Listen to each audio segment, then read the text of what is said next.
먼저 나눠드린 페이퍼의 전체적인 내용을 살펴보고 설명을 드리겠습니다. 먼저 우리가 읽은 내용, 앞에 있는 내용뿐만 아니라 지금 28장부터 33장까지 읽었는데 새롭다라는 느낌보다는 반복된다라는 느낌이 더 많으실 거예요. 내용 자체도 또 경고에 대한 이런 내용도 새롭지 않습니다. 왜 그럴까? 물론 이 이사야서의 내용이 시나 또는 노래적인 요소들이 많아서 반복해서 흥얼거리며 부른다고 할지라도 우리에게는 이 반복이라고 하는 점이 우리와는 조금 이색적이에요. 우리의 교육은 반복 교육이 아니에요. 지금 급하죠. 새로운 것을 빨리 익혀야 되는 그런 마음들이 많은 반면 이스라엘은 조금 다릅니다. 지금도 그런데 유대인 창의성의 비밀이라고 하는 책이 있는데요. 이 책에 나오는 내용입니다. 유대인 부모들은 자식이 최고가 되는 것을 바라지 않는다. 그들은 하나님이 개개인에게 남과 다른 독특한 달란트를 주신 것을 믿는다. 그래서 유대인 부모들은 자기 자녀가 하나님이 주신 독특한 재능을 살려 창의적인 사람이 되기를 바랄 뿐이다. 베스트는 단 한 명뿐이지만 모두는 유니크한, 다시 말해서 유일한 그리고 특별한 사람이 될 수 있다라고 썼어요. 이게 유대인들의 사고입니다. 그러니까 내 아이는 어떠한 면에서 특별하다. 하나님이 내 아이를 이 땅에 보내실 때에는 내 아이만의 독특함이 있을 것이다. 그 부분을 키워주고 살려주는 것이 부모의 역할이다라고 본다는 거예요. 1등을 원하지 않는다는 거예요. 1등을 하면 그쪽으로 가는 겁니다. 공부를 잘하면 공부를 잘하는 쪽으로, 운동을 잘하면 운동을 잘하는 쪽으로 각자에게 특성화된 어떤 기질이나 이런 것들을 존중한다는 거예요. 무조건 공부만 1등, 이거는 성경적이지 않습니다. 그래서 하나님의 나라가 넘버원이 아니라 only one이라고 하는 생각을 가지고 우리가 모두 하나님 앞에서 각자의 소임대로 각자가 잘하는 것을 통해서 또 열심히 그것을 더 잘 갈고 닦아서 그것을 통해서 하나님께 영광이 되는 것, 그것이 우리의 삶이 돼야 스트레스를 덜 받아요. 물론 끝까지 해봐야 되겠죠. 끝까지 해봐야 되겠지만 그러나 언제까지나 끝까지 해보는 건 아닌 것 같아요. 유대인들의 교육 방식은 반복한다라고 하는 부분은 꼭 알아야 될 부분, 반드시 지키고 깨달아야 될 부분에 대해서는 반복합니다. 굉장히 많은 반복을 해요. 그 반복 자체가 일상이니까 우리에게는 이거 앞에서 했는데 이거 이렇게까지 계속 반복하나? 라고 느껴질 수 있어요. 그러나 중요하다는 걸 알아야 됩니다. 중요하니까 2번이든 3번이든 4번이든 반복한다라고 우리가 인정을 하면 좋아요. 편합니다. 왜 또 반복할까? 문제가 있는 건 아닌가? 잘못하는 거 아닌가? 라고 하는 우리식의 오해를 하면 안 돼요. 중요하니까 의도적으로 반복하는 겁니다. 다만 똑같은 내용으로 반복하지는 않으려고 해요. 그래서 은유적인 내용도 똑같지 않고 조금씩 다른 그런 내용들로 설명을 합니다. 먼저 오호라라고, 쉬운 성경은 오호라라고 번역을 했어요. 감탄사죠. 뭐 틀린 건 아닙니다. 그런데 예전 한글 성경, 개역개정 성경은 화 있을진저라고 번역을 했어요. 오호라라고 하는 단순한 깨달음에 대한 감탄사가 아니라 마치 하나님의 진노의 탄식인 것처럼 화 있을진저라고 번역을 했어요. 사실 마태복음 23장에도 화 있을진저라고 하면서 6개의 화가 나와요.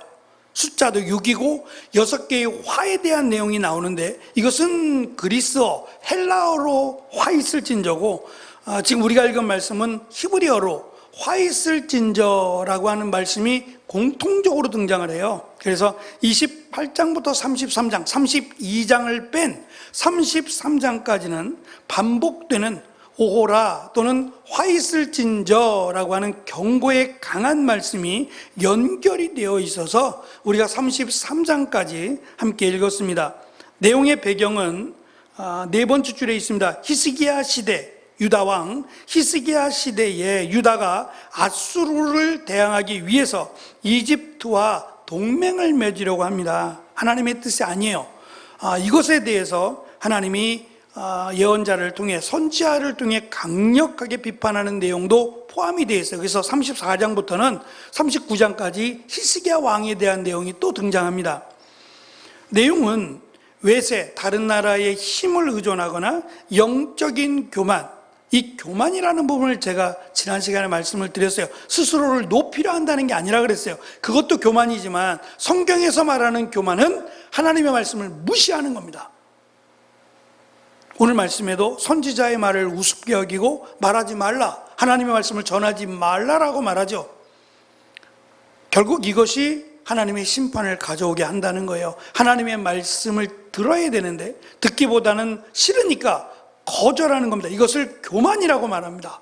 그래서 교만은 패망의 시작이라고 성경은 누누이 강조합니다. 오늘도 7페이지까지 제가 정리를 간략하게 해드렸는데 조금 더 요약을 해드리고 함께 기도하고자 합니다. 화면을 보시면 먼저 28장부터 33장까지는 심판과 회복에 대한 내용, 정의와 공의에 대한 내용을 역시 반복합니다. 이 전체의 내용이고, 먼저는 화 있을진저라고 하는, 기분 나쁘죠? 하나님의 저주를 받을지어다. 그러면 누가 좋겠어요? 근데 이 듣기 싫은 소리를 계속해서 반복하면서 들어야 산다, 들어야 죽지 않는다, 멸망하지 않는다라고 하는 말들을 반복해요. 결국 이 말은 심판이 목적이 아니라는 거예요. 심판은 언제든지 하실 수 있어요.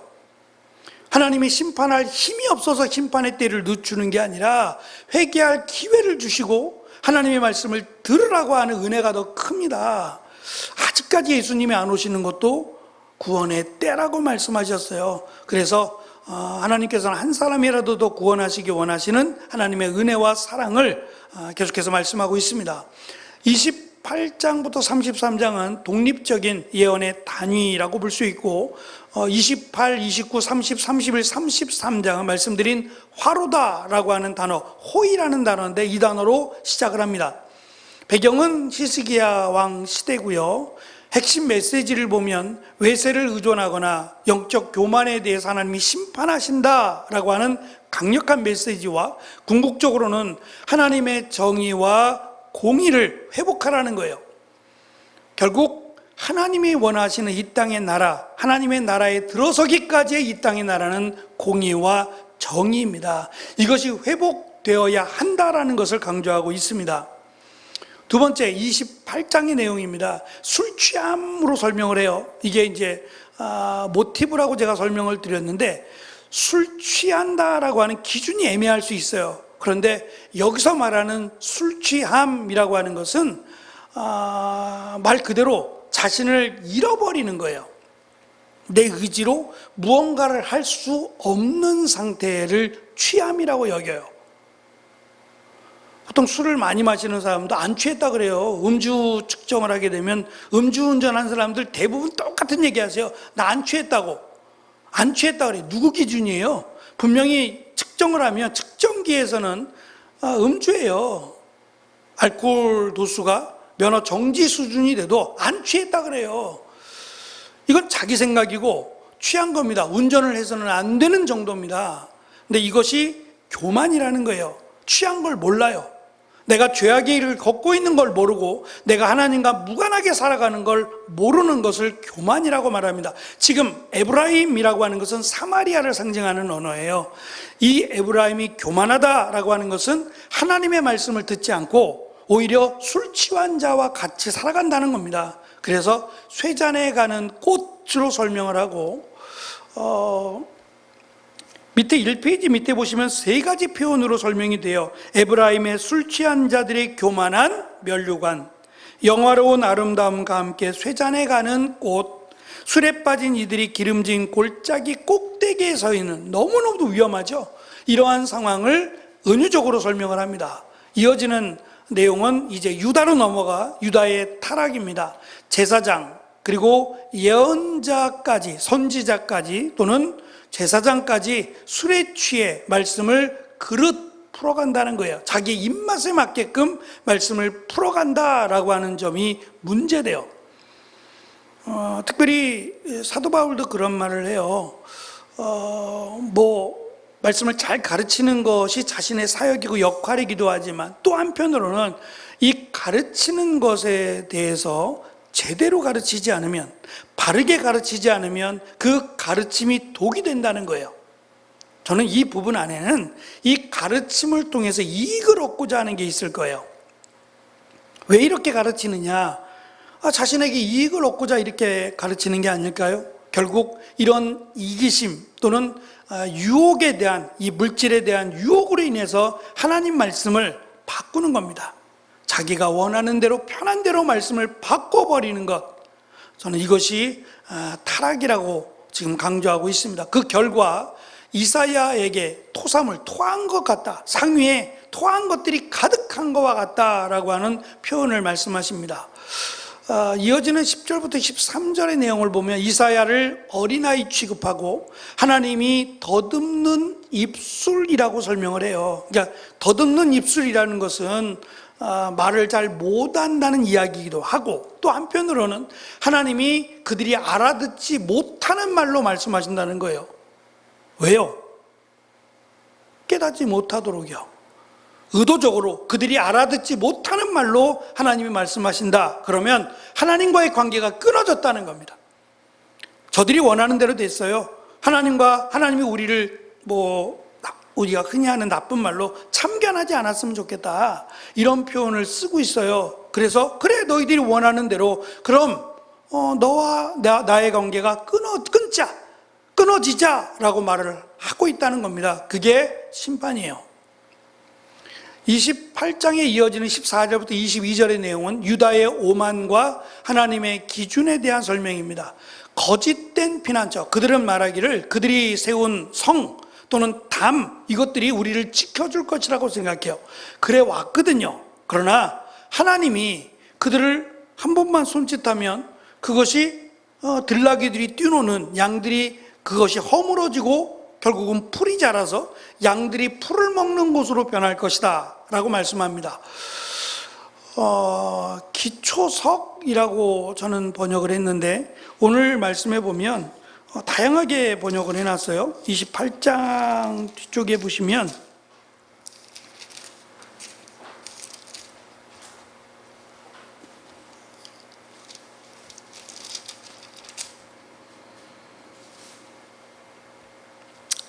기초석이라고도 번역하고 주춧돌, 또는 16절에 보시면 모퉁이돌, 이런 식으로 다양하게 번역을 했어요. 아마 조금 더 이해를 돕기 위해서 이렇게 번역하지 않았나 싶어요.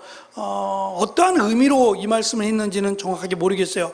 제가 말씀드린 신약 성경에서 예수님의 말씀에 이 머릿돌이라고 하는 것은 머리가 되는 돌이에요. 그러니까 당시에는 아치형으로 돌을 쌓았는데 이렇게 돌들을 쭉 쌓아가다가 맨 마지막에 가운데 돌을 끼우는 거예요.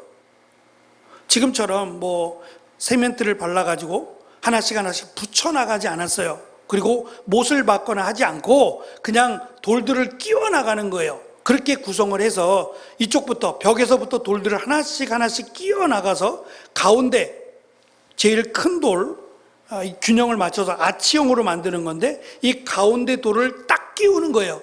그래서 고정시키는 겁니다.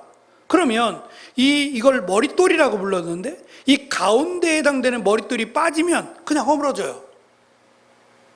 구조가 그렇다는 거예요. 건물의 구조가 이 머릿돌을 중심으로 중심을 받쳐주게 돼 있어요. 그런데 이거는 신약시대, 헬라시대의 어떤 건축에 대한 기법이 그렇다는 거고, 지금 아수르나 이런 페르시아의 건축의 기법이 그것과 동일하다라고 말할 수는 없어요. 그래서 여기서 말하는 돌은 이런 머릿돌을 말하는 게 아니라 공법이 다르니까, 건축이 다르니까 머릿돌이 아니라 돌을 쌓을 때 기초가 되는, 그래서 이 돌이 튼튼해야 건물이 부서지지 않아요.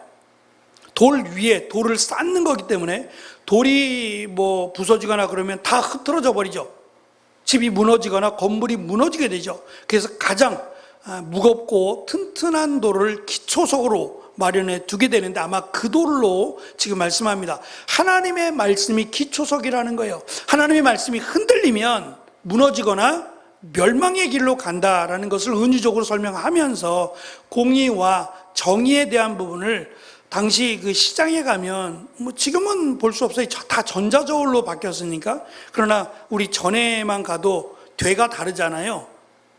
곡식을 살 때에도 조그마한 게 있고 큰 게 있고 이렇게 다르고, 또 이 저울이라고 해서 추가 달린 저울들이 있었어요.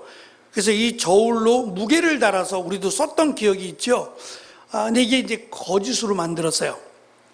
사람을 속이기 위해서 2중, 3중으로 이렇게 해서 이득을 얻게 하는 거예요. 공의와 정의가 사라지니 이렇게 된다는 거예요. 다른 사람을 속이는 일이 그냥 일반적으로 보편화되어 있었다는 거예요. 하나님은 그것을 원하지 않는다. 하나님을 믿는다. 하나님의 말씀을 내가 믿는다고 하면 가장 기본적으로 나와야 될 행동이 공의와 정의라는 거예요. 참 이 부분이 쉽지 않다고 생각을 합니다. 그러나 하나님이 아시니까 하나님 앞에서 공의와 정의에 대한 부분을 우리가 늘 잊지 않아야 된다는 것을 기억했으면 좋겠어요. 마지막 결론입니다. 거짓된 언약은 깨지고 재앙에 밟히게 될 거고, 종교적 확신이 아닌 정의와 공의가 기초임을 믿는 이들이 살아남을 것이다 라고 강조합니다. 29장부터 31장은 다른 나라, 힘이 센 나라들을 의존하고 또 의존하는 이런 맹목성에 대한 경고입니다. 보지도 못하고 보아도 보지 못하고 입술로만 하나님을 공경한다라고 설명을 합니다. 하나님을 믿는다고 말하지만 하나님보다 다른 힘, 세상의 힘, 이런 힘들을 의지한다라는 것을 비꼬아 말씀합니다. 특별히 이 애굽에 대한, 아수르를 택하지 않고 애굽을 택한 것에 대해서 하나님은 어리석다고 말합니다. 그리고 애굽이 얼마나 무력한 줄 아느냐라고 하시면서 마치 가만히 앉은 라합과 같다라고 하는 은유적 표현을 사용해요. 그래서 애굽은 아무것도 아니다. 너희들이 볼 때는 대단한 것 같고 말도 많고 뭐 힘도 있고 전차도 있고 대단한 것 같지만, 하나님이 손끝 하나만 흔들면 저들은 무력한 자들이고 아무런 힘도 너에게 도움도 되지 않는다라는 것을 강조하는 내용입니다.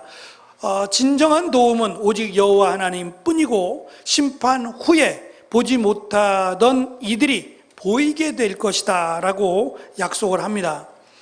32장으로 가면 새로운 왕의 통치자, 다시 말하면 더 이상 이제 기대하지 않는 거예요. 그래서 새로운 왕을 너희들에게 주실 것이다 라고 하는 심판에서 회복으로의 전환을 말씀합니다. 28장부터 31장은 말씀드린 대로 오호라 또는 화 있을진저라는 말이 계속 반복되어서 심판을 경고하고 있다면, 32장은 보라라고 하는 단어가 시작이 됩니다. 보라, 무엇을 보라는 걸까요? 이 회복의 특징인데, 정의와 공의로 다스릴 새로운 왕의 통치를 보라는 거예요. 사실 이건 암시적이에요. 어떤 이스라엘의 진짜 다음에 이어질 왕이 아니라 메시아를 예고하는 겁니다. 메시아 또는 하나님에 대한 설명이에요. 진정한 왕, 영원한 왕이 오실 것이다. 그것을 보라라고 말씀하는 거예요. 볼 수 있나요? 영적으로 보라는 얘기입니다. 정의와 공의가 확장되는 모습인데요. 구조가 A, B, A- 이런 구조인데, A는 왕이고 이어지는 내용은 성령 또는 공동체가 이어지고, 마지막 세 번째 공의의 세상이 될 것이라는 거예요. 무슨 말이냐면 하나님이 왕들을 세워줬는데 이 왕들이 왕들의 기능을 못해요. 그래서 결국 이스라엘을 멸망의 길로 끌고 갔다. 그래서 내가 영을 보내겠다는 거예요. 하나님의 영을 보내서 그들을 돕겠다. 그 다음에 진정한 왕을 보내시겠다라고 하는 내용입니다. 위로부터 영이 부어질 때 공동체 전체에 정의와 공의가 거하게 될 것이다 라고 하는 암시적인 내용이에요. 그래서 영이 너에게 올 것이다. 그리고 새로운 왕, 진정한 왕이 너에게 올 것이다 라고 하는 것을 예언하고 있습니다. 마지막 33장인데요 31장까지 오호라 화 있을진저 라고 하다가 32장에서 보라 라고 하는 회복을 말씀하셨어요. 그런데 33장은 다시 오호라 라고 하는 또는 화 있을진저 라고 하는 말씀으로 마무리가 돼요. 여호와가 시온을 정의와 공의로 충만하게 하심과 오직 정의를 행하는 자만이 높은 곳에 거하며 여호와의 통치에 참여하게 될 것이고 정의와 공의를 행하는 삶, 여호와 왕권의 본질과 또 여호와가 왕이시기에 시온을 안정된 처소로 인도하신다라고 하는, 그러니까 누가 화 있을 자들이냐, 앞에서 말씀하신 그들은 화가 있을 것이다. 그리고 이 32장에서 말씀하신 보라 너에게 새로운 왕을 보내실 것이다 라고 믿는 이들은 하나님이 그들의 보호자가 될 것이고 그들의 안식이 되어 주실 것이다 라고 하는 내용이 33장으로 연결이 됩니다. 그래서 오늘 우리에게 주신 말씀은 심판과 회복에 대한 반복의 말씀이에요. 우리가 새롭게 받아들일 내용들은 아닙니다. 그러나 문제는 이들이 이러한 반복적인 경고와 또는 회복을 말씀하고 계셔도 안 듣는다는 데 문제가 있어요. 어찌 보면 많게는 신앙생활을 한 40년 또 더 오래 하시는 분도 계세요. 꽤 오랜 시간 동안을 신앙생활 하시는 분들이 있어요. 그러면 주일만 따져도, 주일만 개수로 세도 셀 수 없을 정도로 많을 거예요. 그럼에도 불구하고 변하지 않는다면 뭐가 문제일까요? 말씀은 알아갈 수 있어요. 많이 듣고 자주 들으니까 말씀은 더 많이 할 수 있어요. 삶이 변하지 않는다면. 지금 말씀이 공의와 정의가 사라졌다는 거예요. 그것이 결과입니다. 그러니까 하나님 말씀을 들어요. 또 들어서 많이 알아요. 그런데 실제적 삶의 변화는 없다는 겁니다. 이것에 대한 심판을 말씀하고 있어요. 그래서 우리가 이 믿음이라고 하는 것을 우리가 행함으로 연결했을 때 행함이 있어야만 됩니다. 믿음은 살아있기 때문에 믿음이라는 것은 반드시 행함으로 연결되어 있는데 문제는 어디까지냐는 거예요. 성경은 그리스도에게까지 자랄지니라라고 말씀하고 있어요. 우리가 예수님이 된다는 말은 아니에요. 우리가 하나님처럼 된다는 말은 아닙니다. 그러나 예수님처럼 자라간다는 의미는 결국 예수님께서 보여주신 사랑, 그리고 예수님께서 제자들에게 강조하신 희생이라고 하는 부분, 그리고 빛과 소금으로 살아가라고 하는 이 내용이 아마도 연관되어 있으리라고 생각해요. 우리가 예수님처럼 기적을 행하거나 예수님처럼 병자를 고치거나 그런 의미에서 예수님처럼이 아닐 겁니다. 그건 예수님만이 할 수 있는 부분이니까 우리가 그것을 바라고 소망할 수는 있지만 그렇게 되지 않을 거예요. 그것보다는 예수님이 우리를 대신하여 죽기 위해 이 땅에 오신 그 사랑을 닮아가라고 하는 의미일 것이고, 또는 희생과 헌신을 강조할 거예요. 그것이 어쩌면 우리가 이 세상을 살아나가면서 우리가 마지막까지 추구해야 될 모습이 아닐까라고 하는 생각이 들었어요. 이번에 저희 동기 목사님 한 20여 년 만에 만났어요. 학교 다닐 때도 정말 열심히 했어요. 막 열심히 공부하면서 사역하면서 열심히 해서 학교에서 안 보이면 병원에서 주사 맞고 있는다라고 할 정도로 정말 열심히 하던 친구예요. 저랑 동갑인데 은연 요번에 이제 연락이 돼서 통화를 하면서 이 친구가 건강했대요. 건강했고 이제 가족력이 있긴 해요. 가족력이 있어서 아버님이 암으로 돌아가시고 또 가족들이 이렇게 암으로 많이 돌아가셨는데 간암으로 주로 돌아가셨어요. 이 친구도 매년마다 간암 검사를 받았대요. 그래서 문제 없다라고 했는데 전립선암이 왔어요. 4기 마지막입니다. 그거를 몰랐대요. 전혀 없었대요. 없다가 이제 느낌이 왔을 때는 늦은 거예요. 큰 병원으로 가라 그래서 검사해 보니까 4기예요. 척추까지 전이가 되어서 근데 이 친구가 열심히 이제 사역을 했고 성도들도 많이 늘었어요. 개척을 했으니까 지금 한 120명 정도 젊은이들을 중심으로 대학생 중심으로 사역을 하고 있는데 한 20년 가까이 사역을 했으니까 이제야 이제 열매를 맺는다고 했어요. 근데 너무 힘이 없어서 이 친구하고는 길게 통화 못하고 여동생하고 이제 통화를 하게 되면서 그냥 오빠 생각만 하니까 눈물이 나요. 울면서 얘기하는 거예요. 왜 하나님이 이러한 어려움을 주셨는지 모르겠다고, 왜 하나님이 이렇게 하시는지 이해할 수 없다고. 이해할 수 없죠. 근데 저는 그 친구 말이 하나님이 나를 언제 데려가실지 모르는데 지금 이제 교회를 내려놨어요. 사역을 내려놓고 한 달째 지금 혼자 있어요. 혼자. 통화도 잘 안 돼요. 저 핸드폰을 아예 그냥 저쪽으로 치워놓고 그냥 혼자 하나님과 대화를 하고 있대요. 혼자 하나님과의 시간, 마지막 시간을 갖는데요. 근데 제가 듣기에는 굉장히 부럽게 들렸어요.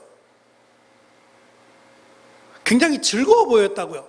지금 언제 하나님이 데려가실지 모르는 상황인데 이 친구는 하나님이 나를 데려가신다는 걸 확신하니까 지금 마지막 시간을 기도하고 있죠. 한 달에 한 번씩 항암 치료도 받고 있고 그러면서도 왜 내가 이제껏 열심히 사역을 하면서 왜 이제껏 이 시간이 없었는지 모르겠대요. 제일 중요한 게 이게 아닐까라는 생각을 갖는데요. 왜 내가 이제껏 이렇게 바쁘게 사역을 하면서 하나님과의 1대1의 만남의 시간을 왜 이렇게 갖지 못했을까라는 걸 후회하고 있대요. 아직 마침표는 찍지 않았어요. 성도들이 기도하고 있고 하나님이 한 번 더 기회를 주셔서 이제 60이잖아요. 하나님이 일을 조금 더 할 수 있었으면 좋겠다. 본인 마음도 조금 더 하나님의 일을 열심히 했으면 좋겠다라는 마음도 있고 성도들도 그렇게 기도하고 있어요. 하나님께서 어떻게 역사하시기는 모르지만 하여튼 간절히 바라고 기도하고 있습니다. 중요한 것은 그거였어요. 제가 짧지만 통화하면서 저에게 가르쳐주는 것 같은 느낌은 있지만 제일 중요한 것은 하나님과 너와의 만남이야. 그게 가장 소중한 거였어 라고 하는 그의 말이 저에게 주는 말처럼 들려왔어요. 지금 이스라엘 백성들에게 하나님이 원하시는 게 뭘까요? 하나님께로 나아오라는 겁니다.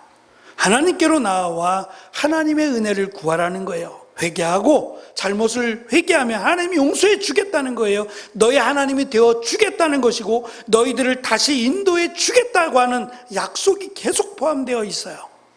깨닫지 못하는 자는 멸망의 길을 가는 겁니다. 이 두 가지, 하나님의 심판과 하나님의 구원이라고 하는 은혜 앞에서 우리가 빨리 깨닫고 하나님의 은혜의 자리로 가까이 나아가면 이것이 축복이라고 성경은 우리에게 가르쳐 주고 있습니다. 이 놀라운 은혜가 특별히 이사야를 살펴보면서 이제 뒤로 갈수록 정말 하고자 하는 말, 진정한 왕이신 예수님, 메시아에 대한 내용이 나올 겁니다. 그것이 하나님께서 우리에게 주신 가장 큰 은혜입니다. 문제는 이 메시아를 죽였어요. 유대인들이 메시아를 십자가에 못 박혀 죽이며 그 피를 우리에게 돌리라고 말했던 자들이에요. 고스란히 지금 이 말씀의 조상들입니다. 너무도 안타깝고 또 이것이 어쩌면 당연한 결과일지 모르겠어요. 하나님을 무시한 결과는 메시아를 십자가에 못 박는 거로 이어졌다는 겁니다. 우리가 하나님 말씀에 대한 소중함을 깨닫고 하나님 말씀에 대해서 우리가 하나님의 말씀이 은혜다 축복이다라는 것을 기억하고 말씀 앞으로 가까이 나아가는 2025년 얼마 남지 않은 귀한 은혜의 시간이 되시기를 축원합니다. 자세한 내용은 나눠드린 페이퍼를 읽어보시면 도움이 되시리라 생각합니다. 기도하겠습니다.